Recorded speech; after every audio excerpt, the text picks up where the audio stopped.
Senior صحافی اور تجزیہ کار رؤف کلاسرا کے مطابق پاکستان اور بھارت نے ایک جنگ اپنی اپنی سرزمین پر لڑ لی ہے اور اب دوسری جنگ کے لیے انہوں نے مختلف ملکوں میں جانے کا فیصلہ کیا ہے۔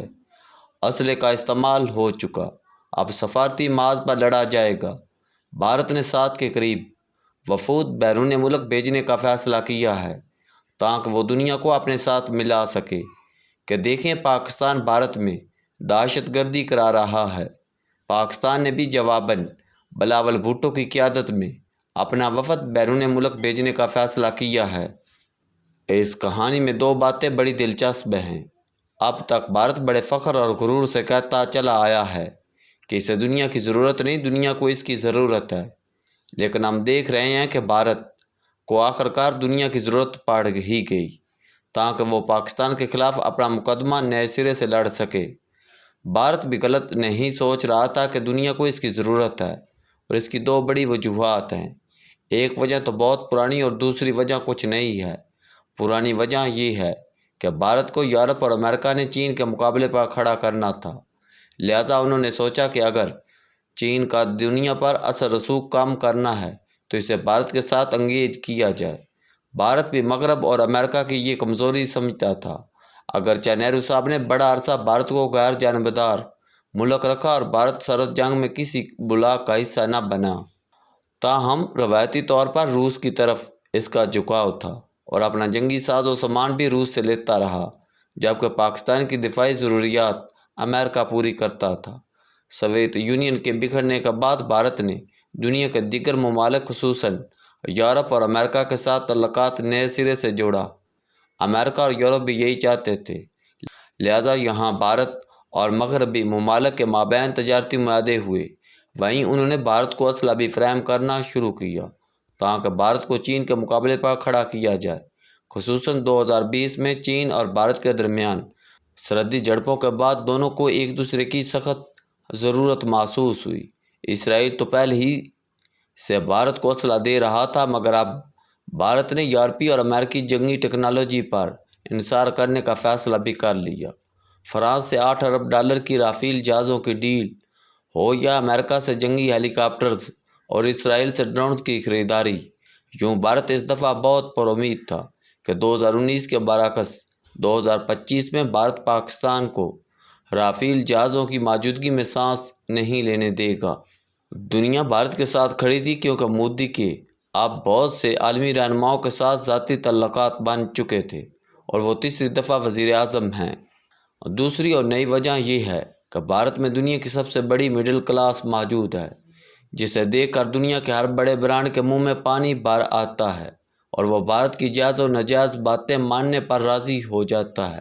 فیس بک اور یوٹیوب تک کو بھی بھارت کے آگے جھکنا پڑا۔ یوں مارکیٹ اکانومی کے زور پر بھارت نے دنیا میں اپنی ساکھ بنائی اور ساتھ ہی خود کو امریکہ، روس اور یورپی یونین کے امپلا تصور کیا۔ یہی وجہ تھی کہ جب پہلگام واقعہ کے بعد بھارت نے اس کا الزام پاکستان پر لگایا اور یورپی سفیروں کو بریفنگ دی تو انہوں نے یقین کر لیا، کیونکہ ان کے نزدیک بھارت کا یہی کہنا کافی تھا کہ وہ پاکستان کو اپنا ملزم سمجھتا ہے۔ جب ان سفیروں نے بریفنگ میں بھارتی حکومت سے ثبوت مانگے تو جواب ملا کہ ہمارا یہ کہنا ہی سب سے بڑا ثبوت ہے، مطلب ہم امریکہ اور روس ہیں، اگر ہم کسی کو اپنا ملزم سمجھتے ہیں تو اس پر کوئی اعتراض نہ کرے۔ یورپی سفیروں نے اس بات کو ماننے سے انکار کیا اور کہا کہ پاکستان تو انکاری ہے۔ انہوں نے اس واقعے کی مذمت کی اور غیر جانبدارانہ تحقیقات کا مطالبہ کیا ہے، سو بھارت کو یہ بات ماننی چاہیے۔ اس پر بھارتی وزیر خارجہ جے شنکر نے جواب دیا کہ یورپ ہمیں ان باتوں کا بھاشن نہ دے جس پر وہ خود عمل نہیں کرتا۔ ان کا کہنے کا مطلب تھا اگر امریکہ اور یورپ افغانستان، عراق، لیبیا وغیرہ پر براہ راست حملے کر سکتے ہیں تو بھارت کیوں نہیں؟ یہی خود اعتمادی تھی جس کی وجہ سے بھارت نے کینیڈا اور امریکہ میں سکھوں کے خلاف ٹارگٹ آپریشن کیا، جس پر وہاں شدید احتجاج ہوا اور عالمی رہنمائی عامہ بھارت کے خلاف ہوئی۔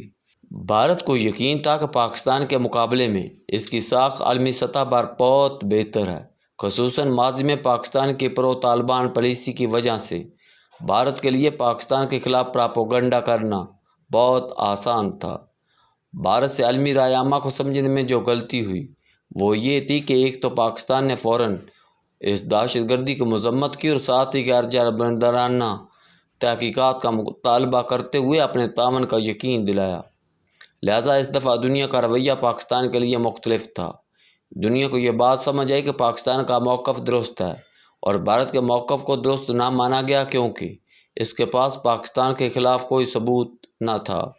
یوں بھارت کو پہلی دفعہ سفارتی محاذ پر شکست ہوئی، یہاں تک کہ وہ صدر ٹرمپ جو کچھ روز پہلے تک اس معاملے میں غیر جانبدار کردار نبھا رہے تھے، وہ بھی واضح پوزیشن لینے پر مجبور ہو گئے۔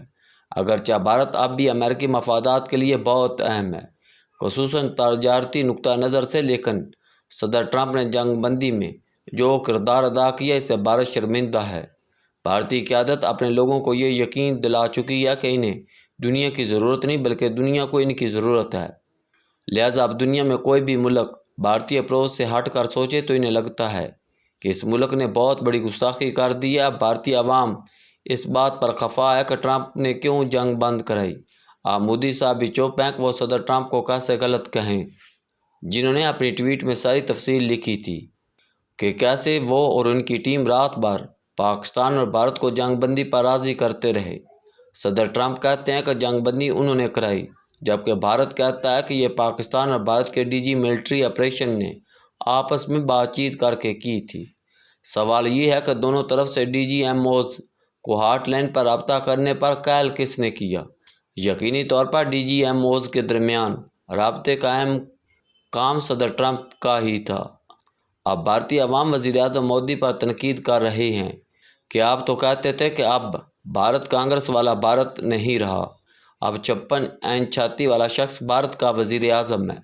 لہٰذا مودی صاحب پھنس گئے ہیں کہ اگر وہ ٹرمپ کے اس کردار سے انکار کرتے ہیں تو بھی پھنستے ہیں اور اگر نہیں کرتے تو بھی پھنستے ہیں۔ اگرچہ اپنی تقریر میں اشاروں کے نام میں انہوں نے اس سے انکار کیا، لیکن کھل کر نام لینے کی ہمت اب بھی نہیں ہو رہی۔